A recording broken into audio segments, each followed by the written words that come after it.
Ça fait longtemps que je veux faire cette vidéo, ça fait longtemps que je me retiens, ça fait longtemps que j'ai hâte que ça arrive. Je pars au Japon. C'est quasiment sûr et certain, on va dire à 95%. Le Covid peut encore m'en empêcher, ou je sais pas quel événement peut encore m'en empêcher, mais normalement, je pars au Japon. Je suis tellement heureux. Ça fait plus d'un an maintenant que je travaille dessus, que je fais tout pour partir.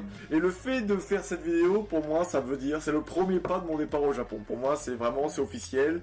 On y est, on parle de ça, c'est bon. C'est ma première vidéo journal de bord. Je vais essayer tout au long de mon voyage au Japon de faire des vidéos, des vlogs, des choses explicatives ou autres. Et là, pour moi, là, c'est le tout premier, me lancer. Voilà, je reprends les vidéos, ça fait quasiment 8 mois que j'en avais pas fait.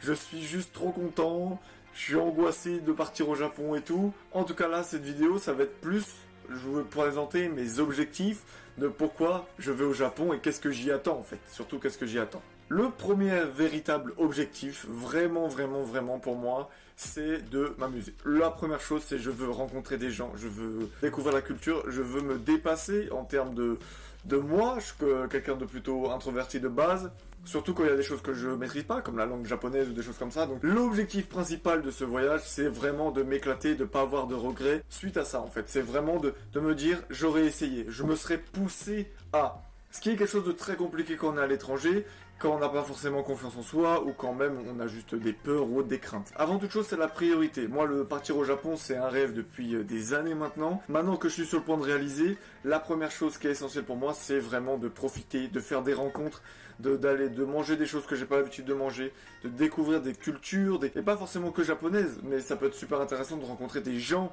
qui sont au Japon comme moi, et justement d'interagir avec ces gens-là. C'est ça qui est super intéressant. C'est presque une petite année sabbatique, mais je vais quand même bosser. Donc ça c'est pas une année sabbatique, mais en tout cas vraiment dans le délire, c'est vraiment juste de faire passer mon plaisir en premier, ce que j'ai pas tout le temps fait avant quand j'ai été à l'étranger. Deuxième point, et c'est quand même la raison pour laquelle aussi je vais au Japon, c'est que je vais dans une école japonaise pour apprendre le japonais. Mon deuxième objectif que je vais avoir, c'est d'arriver à une certaine maîtrise du japonais. J'ai appris l'anglais à Londres. Ça va prendre énormément de temps de parler bien japonais, etc. Donc il y a le côté scolaire. Évidemment, j'ai envie de suivre parce que je vais avoir des cours tous les jours, je vais avoir des devoirs, des choses comme ça.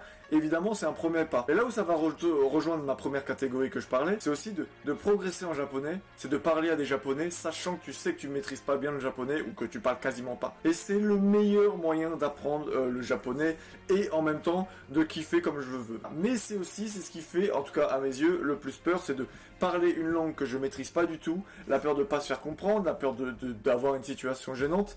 Donc ça va être un gros travail sur moi-même aussi que je vais faire, et c'est pour ça qu'à la fois je flippe, mais je suis content. Alors j'ai pas d'objectif de me dire oui je veux un niveau N2 avant la fin de cette année ou autre, etc. J'ai vraiment aucun objectif. J'aimerais juste pouvoir parler un japonais simple et pouvoir le comprendre, même comprendre un peu plus de choses techniques dans mon métier, en tout cas en japonais. La troisième chose, ça va être tout bêtement aussi ma progression en anglais, parce que oui, j'ai eu j'ai mon niveau d'anglais qui a vraiment évolué le fait que je parte à Londres. Et là surtout, je vais pas avoir le choix. À Londres, c'est facile, tu triches, t'as énormément de français. Là, si j'ai pas le japonais, je vais avoir que l'anglais. Je vais quand même avoir des cours de japonais en anglais. Rien que ce principe pour moi est ouf. Donc c'est le troisième objectif, c'est après le japonais, c'est aussi d'améliorer mon anglais. Mon quatrième objectif, c'est de voyager à travers le Japon. Donc ça rejoint aussi un peu le premier. Je pense qu'en un an, on peut énormément s'éclater juste à Tokyo, parce que je pars à Tokyo. Mais là, le but, c'est vraiment de m'éclater dans tout le Japon et même en Asie. Et je veux voir d'autres villes au Japon, à Kyoto, des choses comme ça et tout. Je veux voir des endroits que j'ai vus dans les animés. Par exemple, dans mon animé préféré, je sais qu'il y a une ville, j'ai oublié le nom.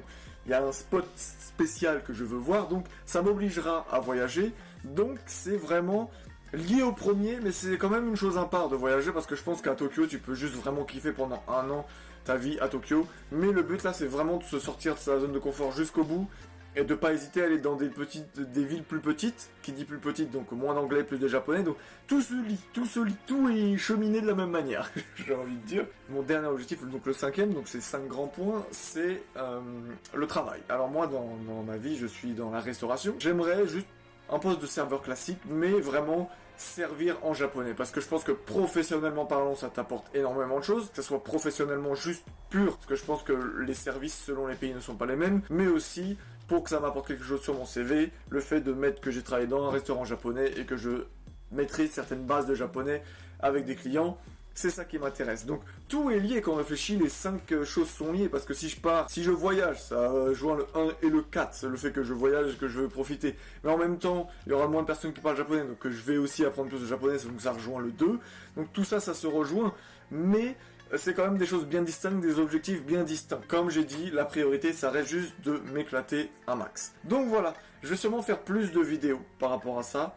N'hésitez pas à me dire ce que vous voulez savoir. Je vais sûrement faire une vidéo de comment j'en suis arrivé à là, quelles sont les démarches que j'ai faites pour arriver au Japon. Donc n'hésitez pas à me mettre dans les commentaires toutes vos questions par rapport à qu'est-ce que vous voulez savoir, comment est-ce que je peux vous aider, quelles questions vous voulez que je réponde. Mais en tout cas, je compte faire d'autres vidéos plus explicatives. Et je vais faire aussi, si je peux, et si j'ai le temps, et si j'ai la foi, des vlogs par rapport à mon voyage au Japon. J'espère aussi reprendre des vidéos sur les animés en général, parce qu'il y a des choses qui me bottent pas mal, que ce soit Overlord, que ce soit, là j'ai vu le film Jujutsu Kaisen 0, donc il y a plein de choses qui me bottent aussi. J'ai plein de choses à faire, mais j'ai aussi plein de papasses à faire. Actuellement j'ai pas d'appartement officiellement pour aller au Japon. Mon visa il est en cours, alors je le récupère dans 2 jours en espérant que tout se passe bien. J'ai rien fait, genre j'y vais un peu à l'arrache parce que ça s'est fait aussi au dernier moment. Donc voilà, c'est tout ce que je peux vous dire. N'hésitez pas à me poser des questions dans les commentaires, je compte sur votre soutien, en vous remerciant. Passez une bonne soirée, ou une bonne journée, ou j'en sais rien. Au plaisir de vous retrouver. Ça fait longtemps que j'ai pas fait une vidéo, je sens, je suis tendu. Je suis tendu, je sens, je suis pas à l'aise. À la prochaine,